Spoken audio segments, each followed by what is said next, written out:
Good morning, everyone. Welcome to Arbor Bridge. We're glad you're here. We're going to start off this Sunday with some songs, so if you would all stand with me.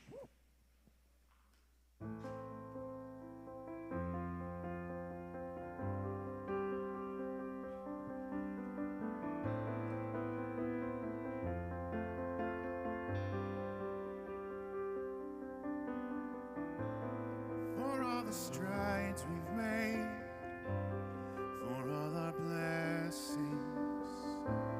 we've fallen far away from truth, turning our face away from this hurting race. We turn our face away from you.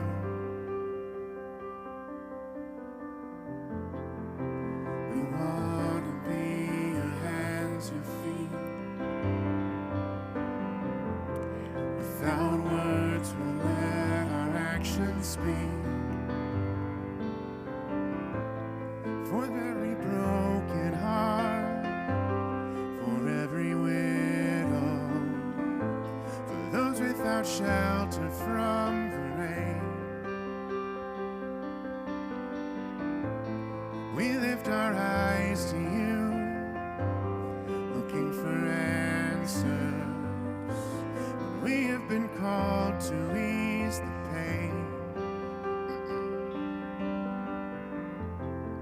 We want to be your hands, your feet. Without words, we'll let our actions speak.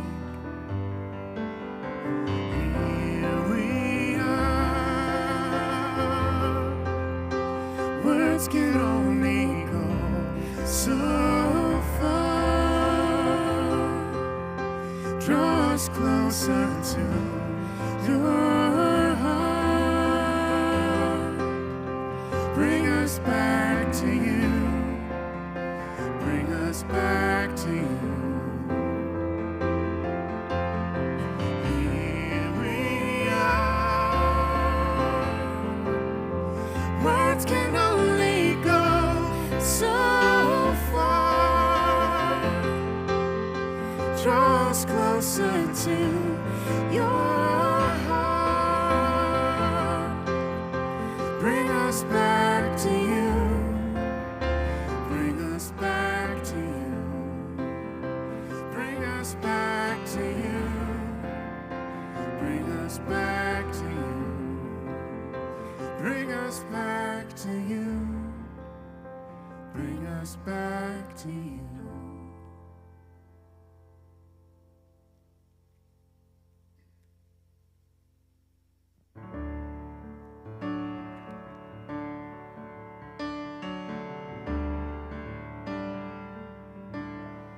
Christ is my firm foundation, the rock on which I stand when everything around me is shaking. I've never been more glad that I put my faith in Jesus, 'cause He's never let me down. He's faithful through generations. So why would He fail now? He won't. He won't. And I've still got joy in chaos. I've got peace that makes no sense. So I won't be going under. I'm not held by my own strength, 'cause I built my life on Jesus. And He's never let me down. He's faithful in every season. So why would He fail now? He won't.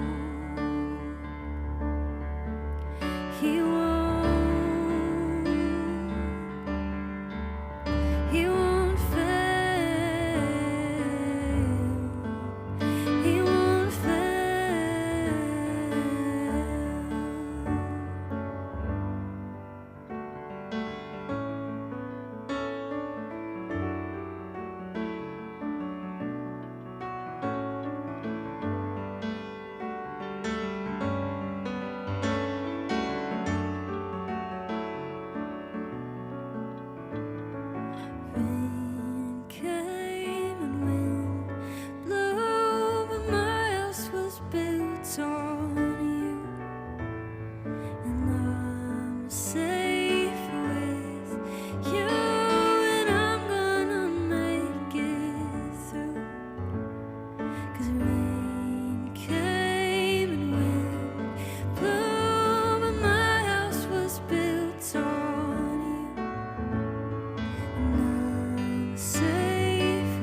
everyone.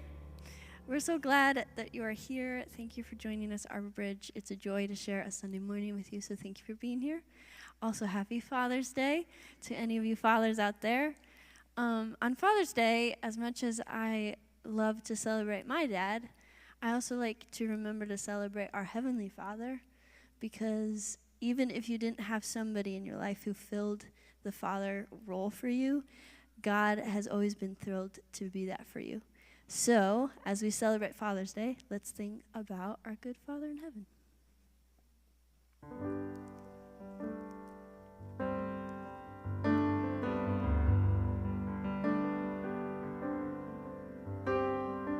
I've heard 1,000 stories of what they think you're like, but I've heard the tender whisper of love in the dead of night, and you tell that you're pleased and that I'm never alone. You're a good, good Father. It's who you are. It's who you are. It's who you are, and I'm loved by you. It's who I am. It's who I am. It's who I am.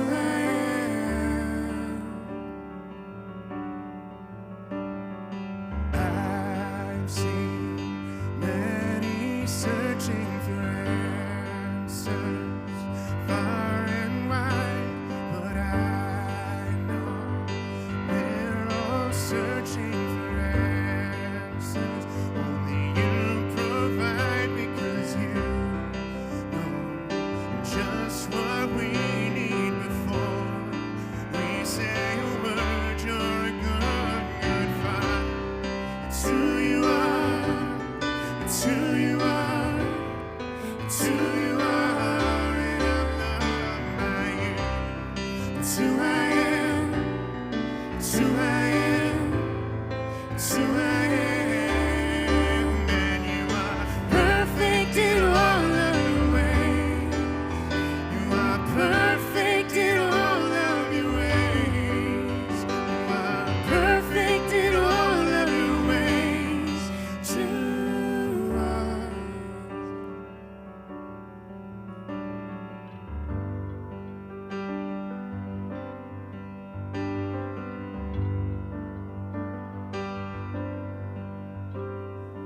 Love so undeniable, I can hardly speak.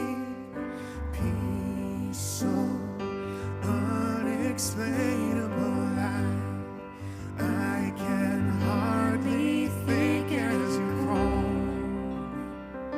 Deeper still as you call me. Deeper still as you call me. Deeper still into love, love, love.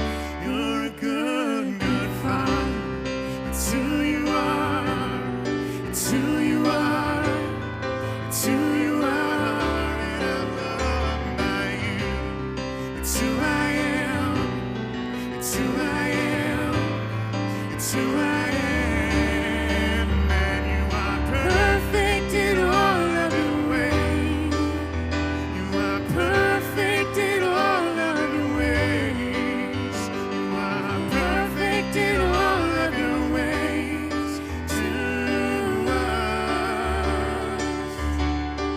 For you are perfect in all of your ways. You are perfect in all of your ways. You are perfect in all of your ways to us. You're a good, good Father. It's who you are. It's who you are. It's who you are, and I'm loved by you. It's who I am. It's who I am. It's who I am.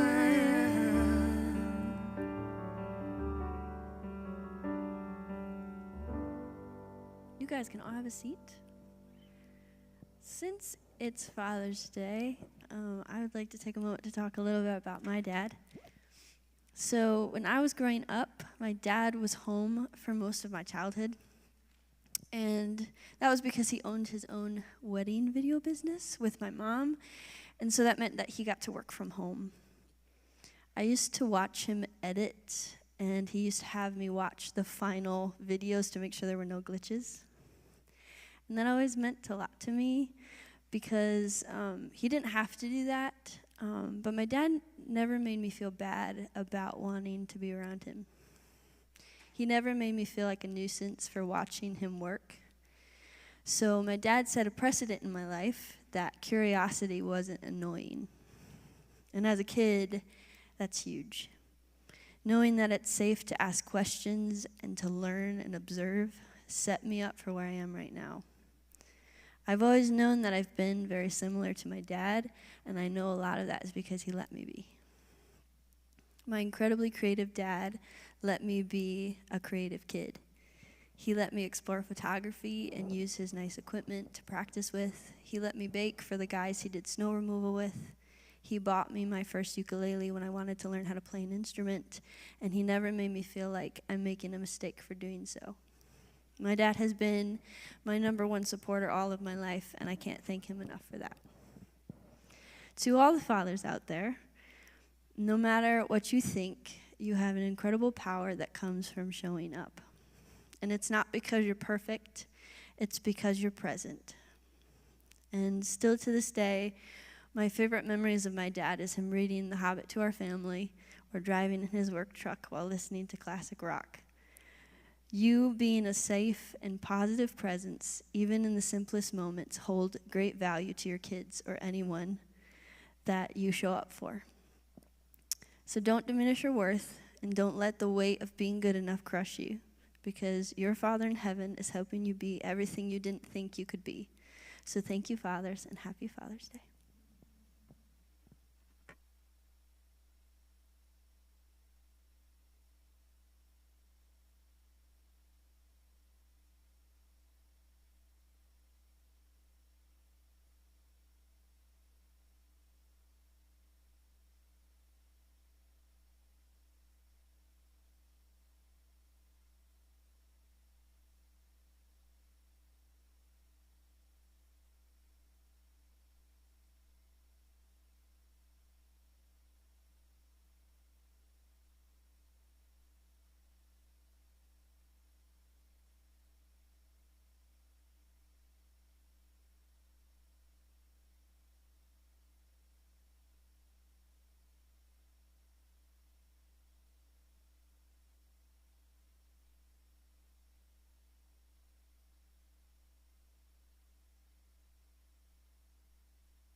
So I'm gonna share a little bit later. I'm gonna share with you a message today, but I wanted you to know that you can follow along with the order of worship by downloading our app. You can do that you can follow the instructions for downloading our app at arborbridgechurch.com/app. There you can keep up with all the stuff that we're doing. The emails that we send out will have a little link in there that says church news. That way that you'll be able to see how you can participate in the life of our church family. So Also, always like to remind us or bring up to us that one of the ways that you can invest in our church body is investing financially. You can do that by going to arborbridgechurch.com/give. When we talk about our church family and investing, we often talk about the idea that it's really important that all of us as a church family play our role. We have a role to play. Some have larger roles in some areas, and some have smaller roles in some other areas. But like all of us have a role that we are playing. And so I like to encourage people to invest their lives, even if they're in a stage of life where they can only invest a little bit. Invest your life in this church family. And then I also like to say the same thing about money. Invest financially into our church family, even if you're in a stage in your life where you can only invest a little. That's all right. This is a thing that we do together and become the sacred community that God envisioned or Jesus envisioned when he talked about the church. So thank you for being willing to do that. Father's Day, we were talking before in our pre-worship meeting. Father's Day can be a challenging holiday for some people, and we like to acknowledge that at Arbor Bridge. We like to say out loud, we want to celebrate the dads in our lives, fathers in our lives, but we don't, not just our biological fathers. We want to celebrate stepdads. We want to celebrate people who are spiritual dads, men who invest in people. We want to celebrate you on this day, and so we're not just limiting it to biological dads. So if you've struggled with you struggle with your biological dad, or if you would like to be a biological dad and you weren't able to do that, I want to say that out loud. You can be a spiritual father. You can be a person that invests. And then Elise said so well. If you've got bad blood with your dad, if you've had things in your past with your father that you struggle with, the Lord wants to be our good father. Our biological fathers have always been meant to point to him anyway. So if you do have struggle in your life over your father, I love to, on this day especially, draw you towards the idea of focusing on the eternal Father, the best Father that you can imagine, that he loves you so desperately. I want us to dwell on that today. So I asked a couple friends to share different aspects or different ways that their fathers have been in their life, so we can appreciate dads of all different types and all different ways. So I thought that it would be good to invite my friend Cullen up. He did so good on Mother's Day, so he gets to do a little bit on Father's Day.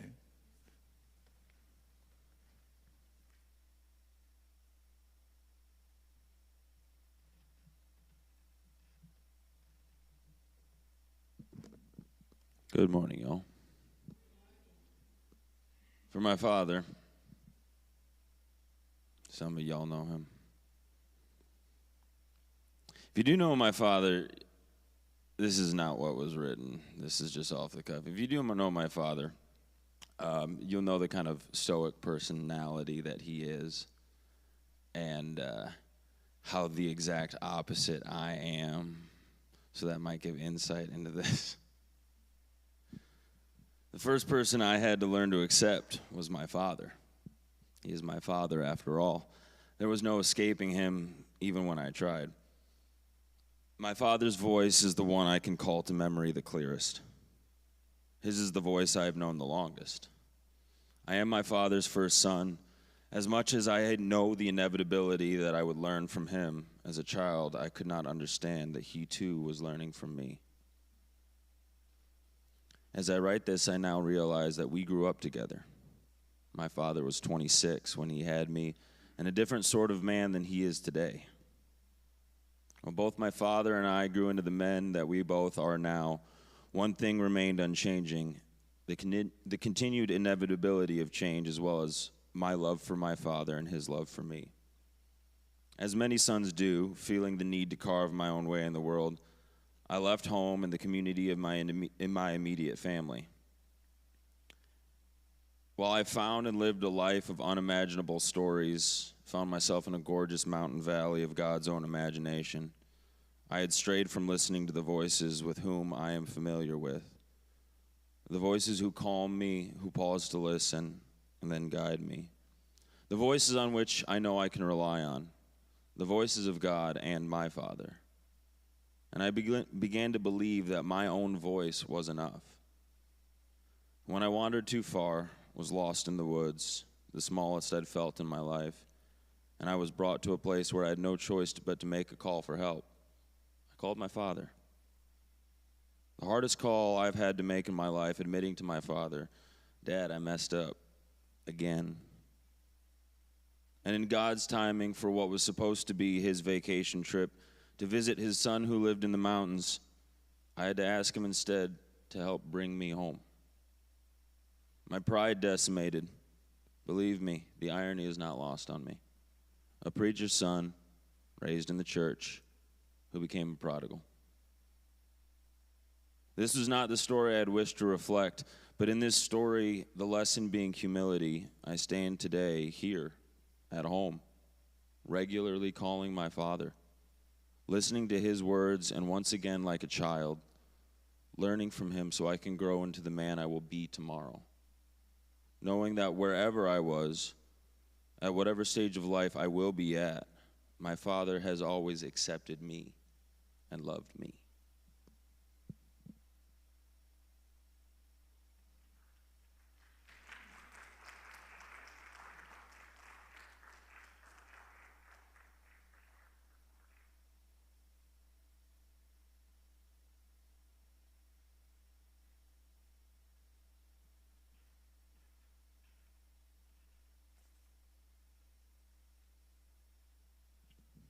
Morning, y'all.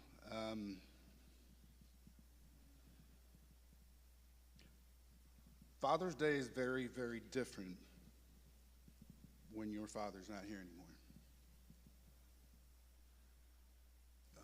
Last year, during this service, I was completely torn between that grief of him no longer being here, but there was a different wound that was still working in me that was not appreciating him when he was. And the harsh reality is that this was a man who left his family more than once. And Father's Day was a day where I could kind of experience what it was like to be in a normal family. Being with him was pure joy that was always followed with intense pain of his absence. And I would count the days until I could see him again. And in that way, I learned how to use a calendar. When he would leave, I would cry for hours. Sometimes he would hear it, and he'd come back. And I learned that if I cried hard enough, he would do that. He learned that lesson too, and he stopped.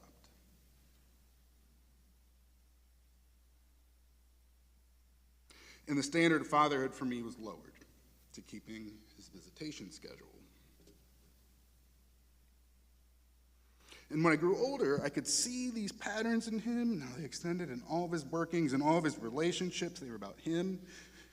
New marriage, new wife, new life, new baby sister. And I learned that safety I felt around him was not reliable, because he left them too. And then he found Jesus, which drove me nuts.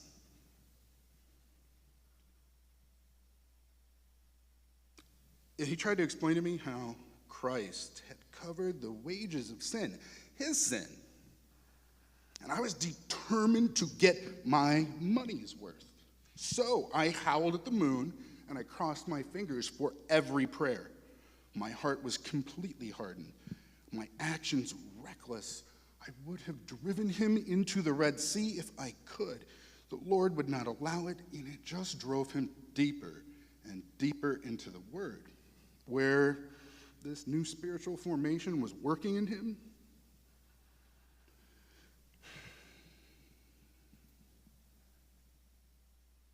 And he wanted me to join in that. But I never trusted his motives. And why would I? Until I started to notice real change. And he did. And I did too, but not in ways that I'm proud of.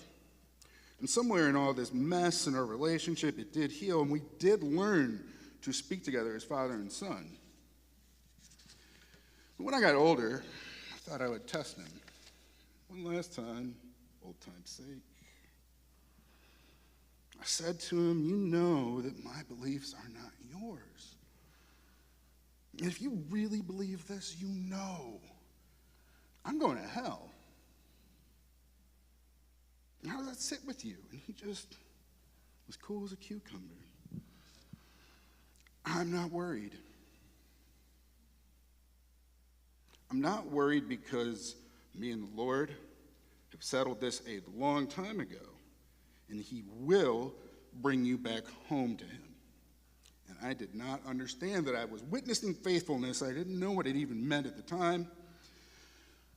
Now I do.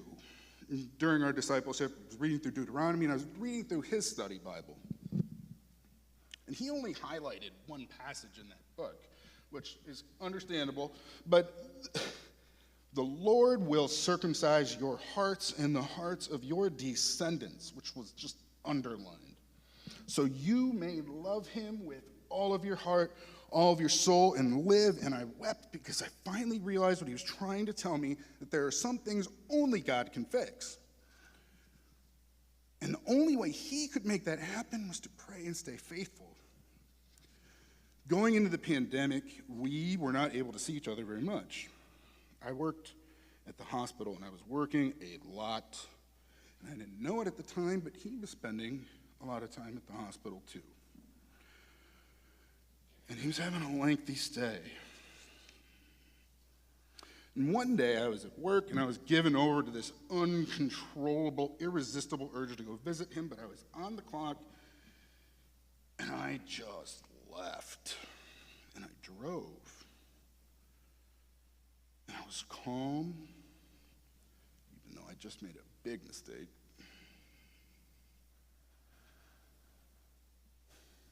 There was another car on the road, and I'd like to think that was the Spirit, but it was the pandemic, and it was pretty great.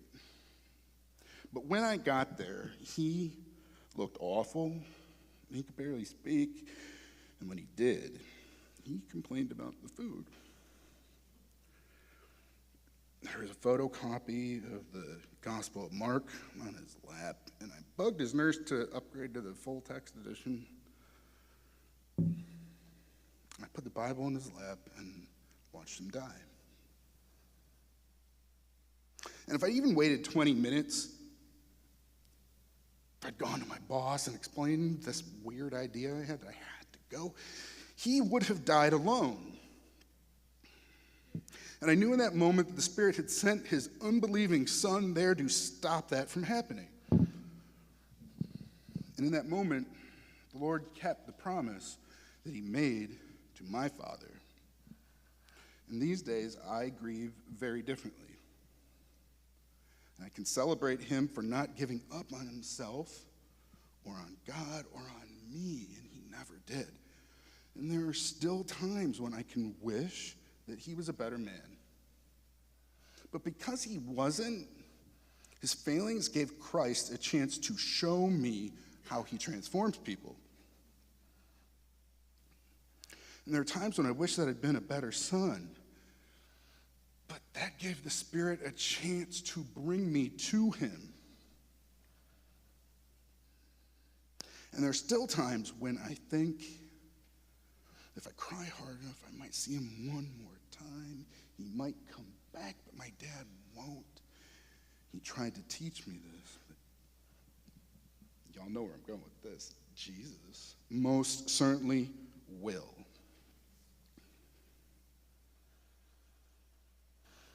And when I see you again, I will thank you for your unyielding faithfulness, for allowing yourself to be led to and by him, and for sharing with me good news that's leading to salvation. And for all of that, you will be remembered as a good Father. That is who you are.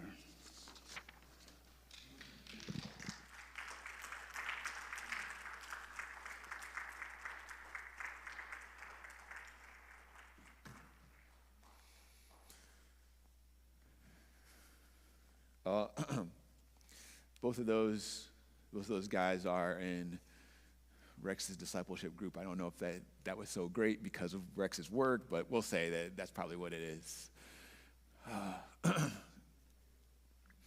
So many great words. Thank you so much. Both those guys have been working on that, what they shared with you. Thank you.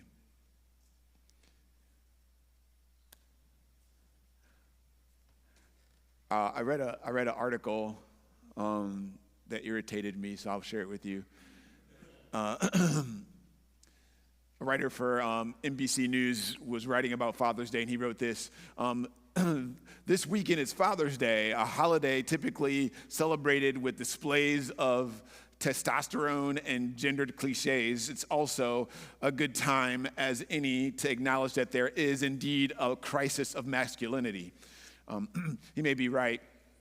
There's much confusion about what it means to be a man. And men often feel like, as men, we often feel like we're supposed to be emotionally and physically strong and self-contained, and we don't need any help, and we don't cry, and we don't apologize. So here's what I want to know, though. Here's what I want to return to or get back to is this question. What kind of man would God want his son to be? What kind of man would God want his son to be?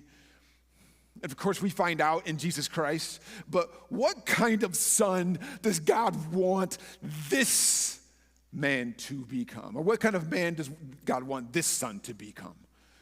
What kind of man does God want this son to become? 1,100 years ago, 1,100 years before Jesus shows up, Ruth chapter 2 gives us an answer. So I wanted you to check out this story a true story from a man named Boaz. I'm going to read like 14 verses, which is longer. Obviously, it's longer than we usually read in a setting like this. So I'm just going to invite you to lock in with me.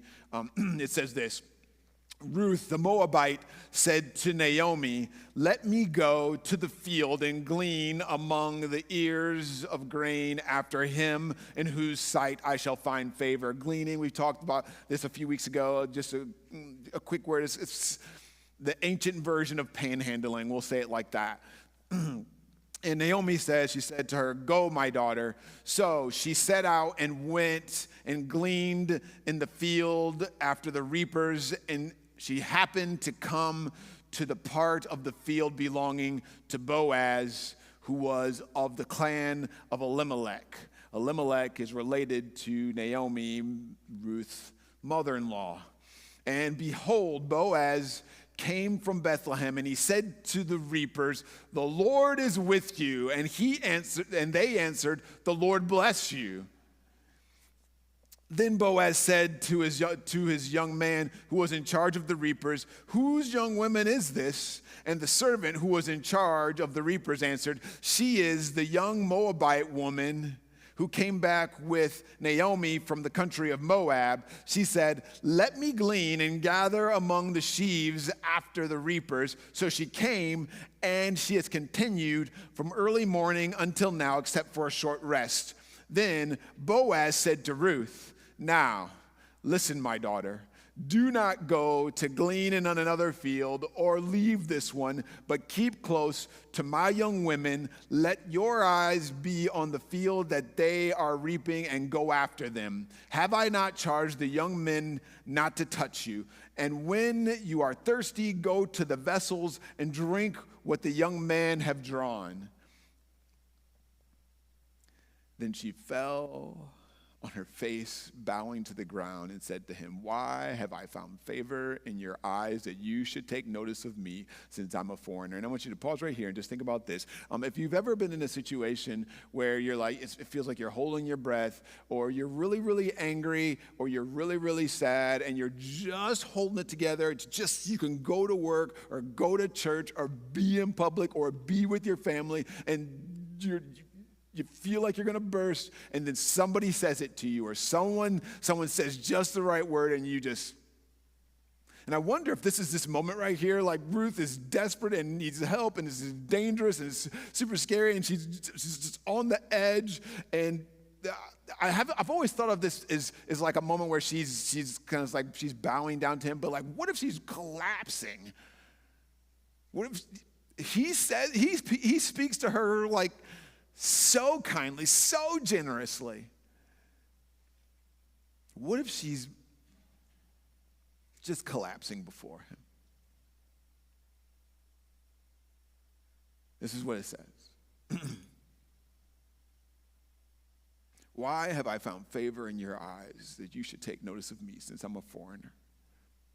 But Boaz answered her, "All that you have done for your mother-in-law since the death of your husband has been fully told to me, and how you left your father and mother in your native land and came to a people that you did not know before. The Lord, and listen, this is a blessing he's saying to it. The Lord repay you for what you have done, and a full reward be given you by the Lord, the God of Israel, under whose wings you have come to take refuge." And then she said, "I have found favor in your eyes, my Lord, for you have comforted me and spoken kindly to your servant, though I am not one of your servants."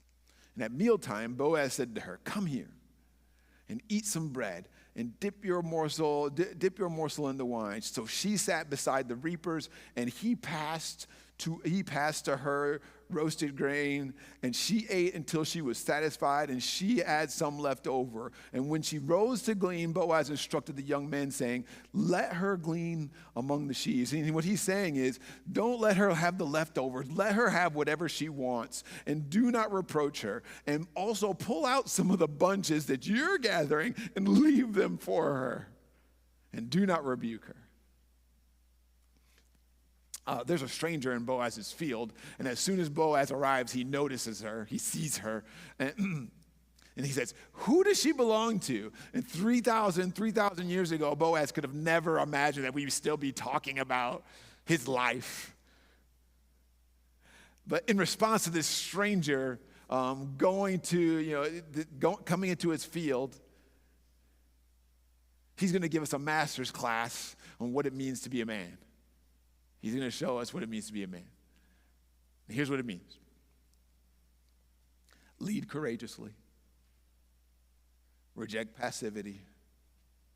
Show compassion. And use power for protection.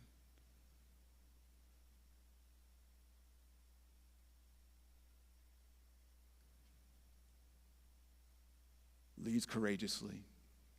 Rejects passivity. Shows compassion, and use power for protection. And let me invite you to think of this and put this in your mind. If you don't have, maybe you don't have children, or maybe your children are already grown, or whatever. These ideas for young men, boys in our culture, they need to hear this. They desperately need to hear this, and maybe it's from you. First, notice how Boaz leads courageously. So first thing Boaz does when he shows up, he shows up on the land. He goes on the scene. He arrives as he blesses his workers. He says, "Lord be with you." And they answer immediately, "The Lord bless you." So if you've ever been at like a Catholic wedding or a Catholic funeral, they have things where they say, and the audience knows automatically, somebody up here says this, and they know what to say in response to it. And they've created a culture where you don't have to tell them.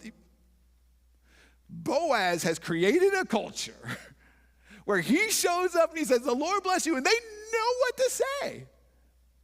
They know what to say. I think that's amazing. I think that's powerful. He has created a culture where God is regularly spoken about and remembered. Men, your words create culture. Your words create culture. Later, Boaz uses words to bless Ruth. I just read this to you. He's saying these words over her like a blessing. Some of us wish to God that our Father would say words like over us like a blessing. Every word you say, every critical word you say about others, about yourself, you're creating a culture.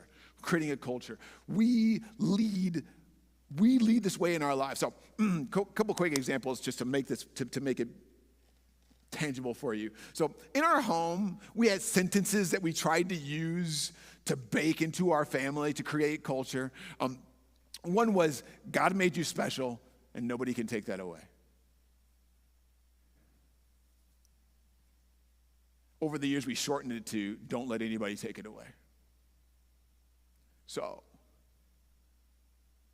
when jobs were lost, when hearts were broken, when we've been rejected, when there's a difficult task ahead,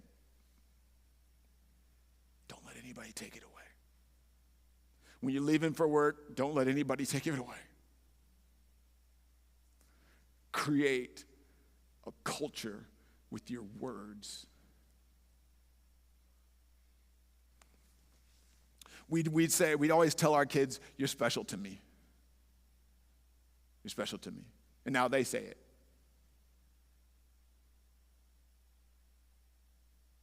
I often tell people, "I like you." And you know what? Often when I say that out loud, they don't know what to say. And so often what they'll say is, "I like you too." I don't know if they mean it. It's weird. It's weird, right? It's just, the whole thing is weird. Just try this. Just tell somebody, "Hey, I like you." And they'll be like, "Ah." Super weird. And completely counter to the culture of masculinity we have now. So what if we tried it? Lead with your words. You got something else. Come up with something else for the people that you are around where you create culture with the words that you say. You come up with a phrase that's your phrase. Lead with your words. Second, Boaz rejects passivity. So Boaz asks, "Who is this woman?" And the head of his head employee says, "She's that foreigner that came back with Naomi." So Boaz pauses to consider how he's going to respond to this. And after considering, he inevitably drifts toward the Bible, towards Torah, towards the Hebrew Bible. And what do you think about that for just a second? He's trying to make a decision. He's in the field. He's trying to make a decision about what to do, how to make decisions in his life, and his mind drifts to the Word of God. I wonder what would happen if in our lives, when we have to make decisions about when we're driving or when we're interacting with people who irritate us, or our mind doesn't just drift to wherever we want to, that it drifts towards Scripture. Ever since the days of Moses, the people that God was trying to protect is Ruth. God commands his people to care for the people who are poor, the people who are widowed, the people who are orphaned, and the people who are foreign. So as far as God's law is concerned, Boaz's response, or even if he's a real Jesus follower, his obligation is clear. It's pretty clear. One part was for the poor. And you had to, for the poor, you had to leave them your leftovers. But here's the thing, and we've talked about this in this series. No one's going to make Boaz do this during the life of the nation of Israel. No priest, no councilman, no governor. Nobody's going to come to his door and say, "Hey, I noticed that you didn't do that." Nobody's enforcing the laws. Nobody's probably practicing the laws. He could kick her out and just go about his business, or he could he could be saying, okay, let her have the leftovers. Let her have the leftovers. But what's interesting to me is that given the choice between either doing what God says or not doing what God requires, he chooses a third thing, not even listed. An even better option. Rather than leaving her the leftovers, which is what the law said you had to do, Boaz tells Ruth, hey, join the young women of the household. Take whatever you want. And he urges her not to go anywhere else. He tells his workers, pull out some extra stuff and give to her. He takes responsibility for a mess that's not his mess. He chooses to take responsibility and rejects passivity because he could have just said, let her do her thing, and went all about minding his business. Instead of just doing what the law requires, Boaz does what God desires. When Jesus shows up and he does the Sermon on the Mount, he goes through all these laws and he says, here's what God requires, but here's what God desires. Here's what he's trying to do. Boaz is that. That's what he is doing. He says, here's what God requires, but I'm going to go past that to what God desires, what he really wants. In order to do that, you have to reject passivity and you have to take responsibility. That's masculinity. The rejection of passivity, saying that's not mine, or that's not my business. Third, Boaz shows compassion. So when Boaz's head employee refers to Ruth, he says, she's a Moabite. She's a foreigner. When Ruth refers to herself, she says, why are you paying attention to me? I'm a foreigner. So Boaz, though, he does something different. So Ruth, when she's talking about herself, and the worker, the lead worker, when he's talking about Ruth, they use words to distance Ruth from Boaz, from them. We do this all the time, with people that we don't, people you think that are really bad, or people that you don't, we use words to distance them from us. Boaz de-emphasizes Ruth's foreignness, and do you remember what he calls her? Say it. He says, daughter. She's not his daughter.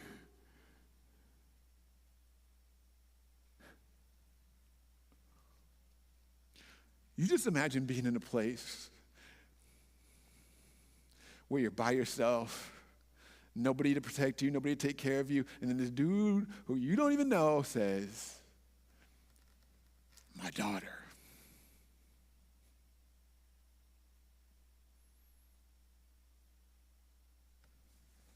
That's good.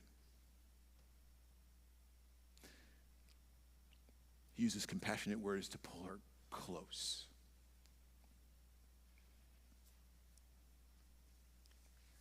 First person to tell me Happy Father's Day today was my son, Dakota. He had to go to work this morning super early, so he texted me Happy Father's Day.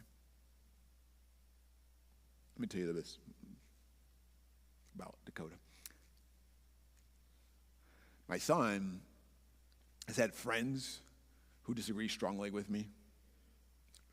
Strongly is probably an understatement.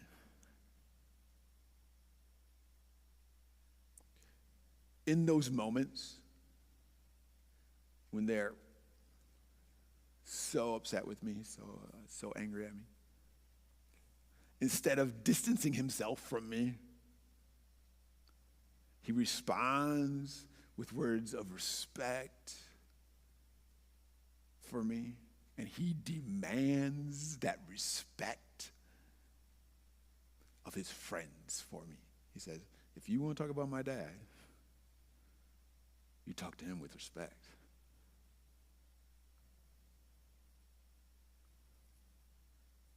And his compassion, for me, changes the tone of the conversation. That is what Boaz does for Ruth. He changes the entire... When his worker comes to him, that conversation could have went 100 different ways. But he talks about this foreign woman with compassion. He changes the conversation. Others see a foreigner, and he sees family. It is hard to overstate how astounding that is. Finally, Boaz's words and actions use his power for protection.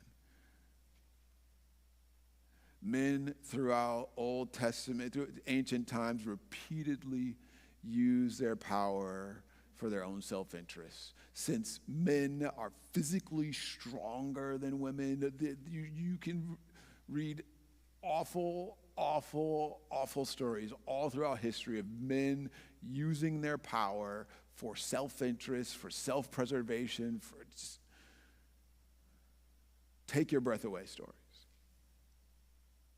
So while Boaz is surrounded by stories of brutes and monsters, he is what God meant when he created man. A person who uses their strength for protection. Naomi calls Boaz their karov. It means this. One with the right to redeem a close relative. A relative who takes responsibility for protecting the rights of a family in the absence of a head of household. I love this picture. Let me tell you a story. As an example of it. So my friend Chris McClure gave me permission to share this story with you. So, those of you guys know Chris? Chris is whatever, 6'5", 6'5" and a half. So, Chris is downtown Ann Arbor. He's walking, and he happens to come by these two young ladies who are being yelled at by this man. Like, super loud, super aggressive. So what do? So that's none of your business, right? Keep it moving. Chris steps between them. He steps in between the man and these two young ladies, and this is what he says. There's something wrong? Is there a problem? I'm adding more attitude to it than Chris would have probably. I'm sure he just said like, hey, something going on? Something wrong? And the man intuitively, the two women, the two young ladies run and stand behind him. And the man leaves. Chris is 6'5" and a half.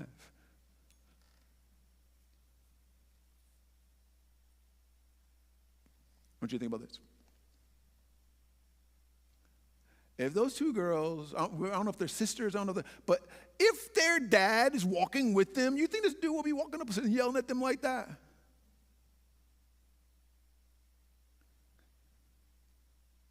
I'm not that big, but sometimes Silver will come home from downtown. She'll be like, this dude was like saying these things. Like, if I was there, he wouldn't be saying it. If I was there, he wouldn't be saying it.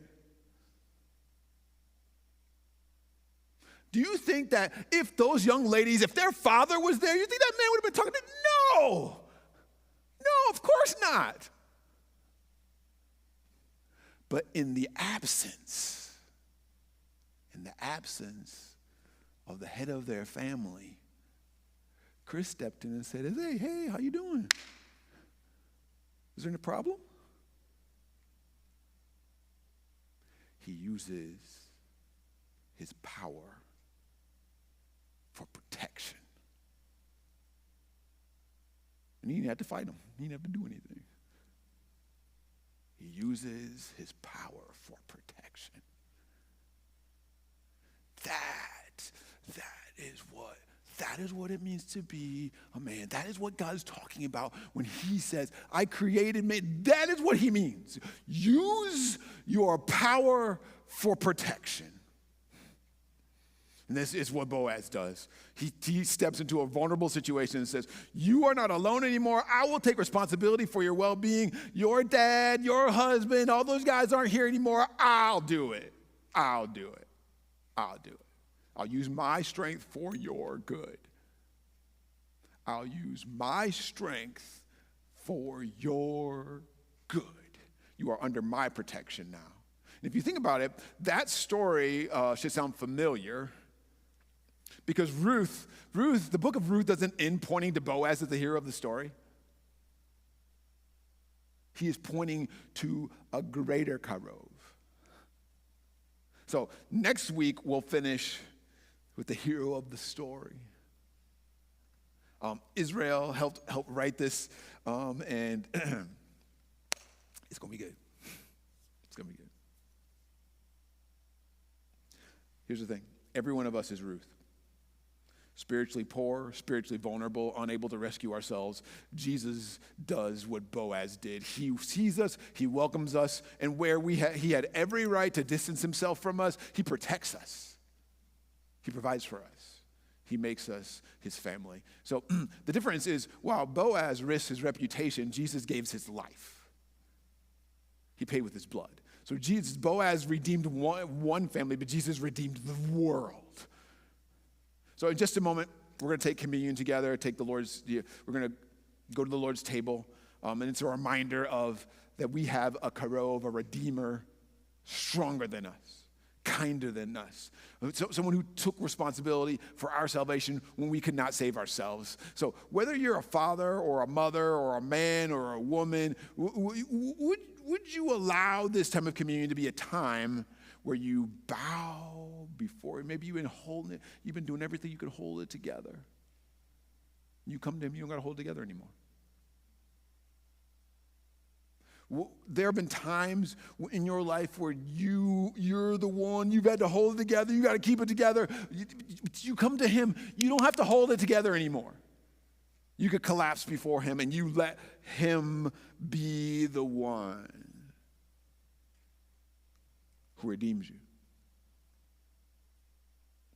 People who lead courageously, reject passivity, show compassion, and use their power to protect others are the kinds of people that God intended when he made you and me. Let's pray that we can become those people.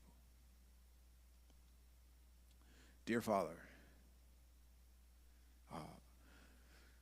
like they led us in singing today, you are a good Father.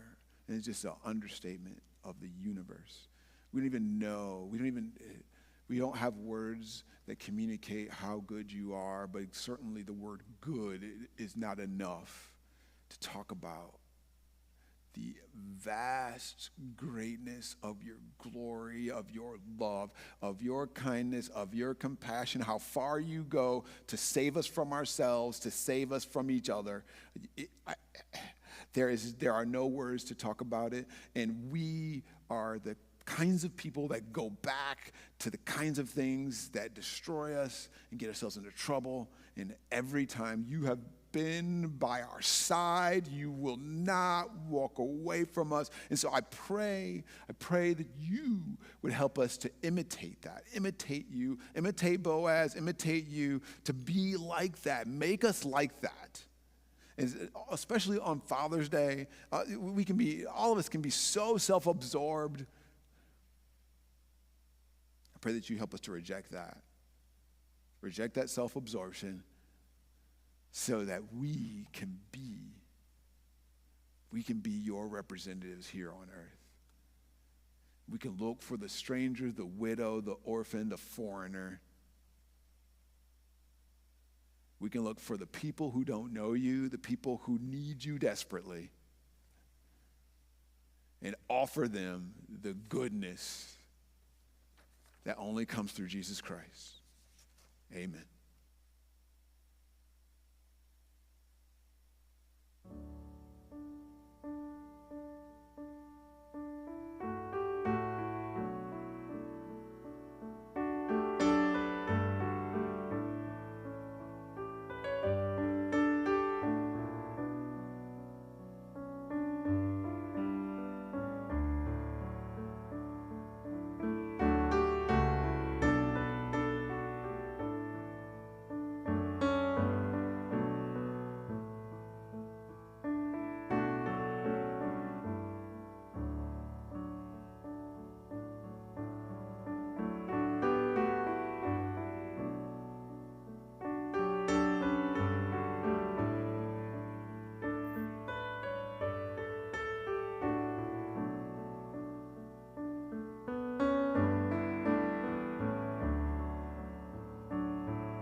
If you guys would all stand with me as we sing a little bit more.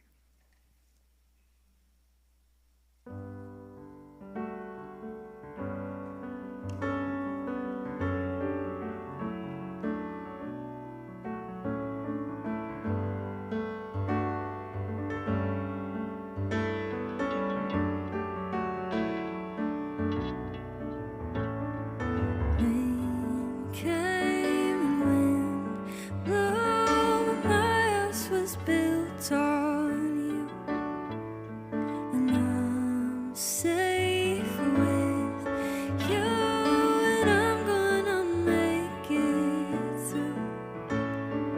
Rain came and wind blew, but my house was built on you, and I'm safe with you, and I'm gonna make it through.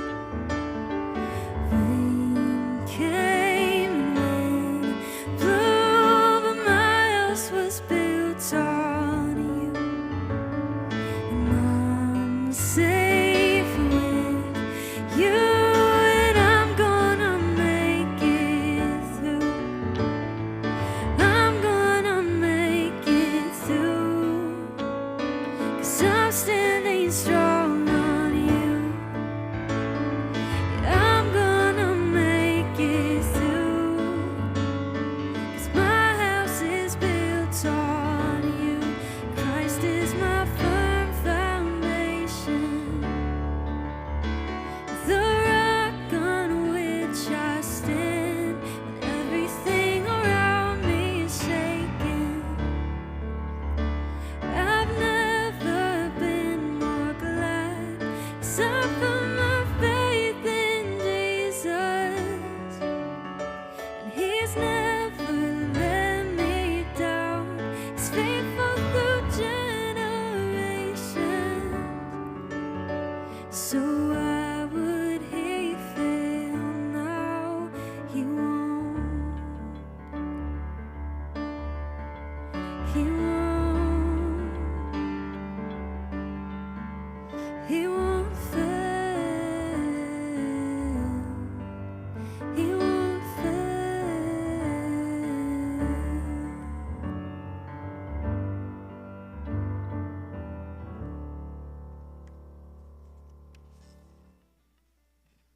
right, so before we end today, dads, as you leave, there's some root beer out there for you, so go ahead and take one of those. But before we end today, I just want to pray a blessing over all the dads. Daryl texted me and said, would you end our service with a prayer? And I was like, man, I'm coming off a trip in Tennessee, being with my family, and my parents, my brother and my family went down to celebrate my parents' 45th anniversary and my dad retiring, and I have the coolest story, and I have shared many times, but my parents have been in the same church since they got married, so 45 years ago, and so there are people there that have known my parents since before my brother and I were ever even thought of. And so when Daryl mentions talking about dads, I'm very grateful. I have a wonderful dad, and I have about 25 other men that have helped raise me. And my dad would be the first to tell you, thank God for them, because he couldn't always do the fatherly thing because I was tough. I'm sure that surprises no one. But with that being said, I got to spend some really quality time with my parents. And my brother and I got, my brother is raising two wonderful, he has 3 children, but 2 wonderful young men that are just fantastic and love the Lord, which is really cool. But one of the things that my brother and I grew up hearing every day, and I say every day, and I mean every single day of our lives, was my own father made sure to make it known how little important he was compared to Jesus. And every single day, no matter what, even in the best of times and the worst of times, my dad said every single day, remember whatever happens today, you and God can handle it. It was never about him. It was never, although I know I can call my parents, it was always go to the Lord first. He's always going to be there.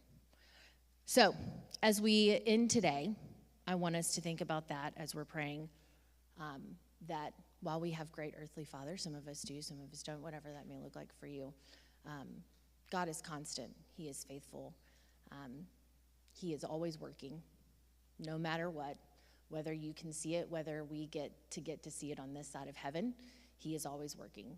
And if you'll take a minute to include him, you have no idea what he can do for you. So let's close this out today. Let's think of Boaz and the way that he chose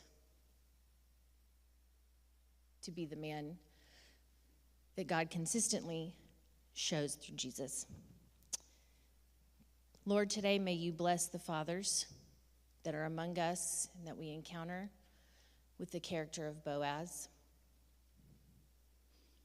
May they be men who their strength is shown through safety.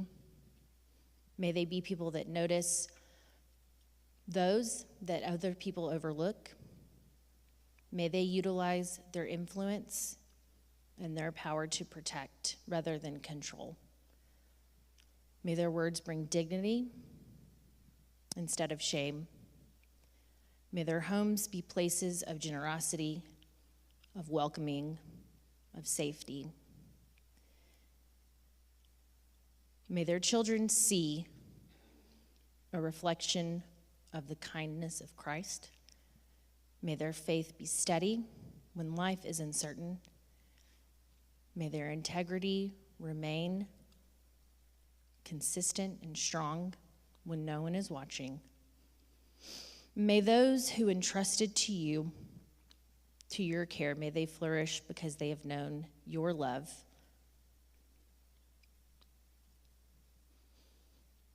Thank you, Lord, for your continued, consistent character, for showing us who you are.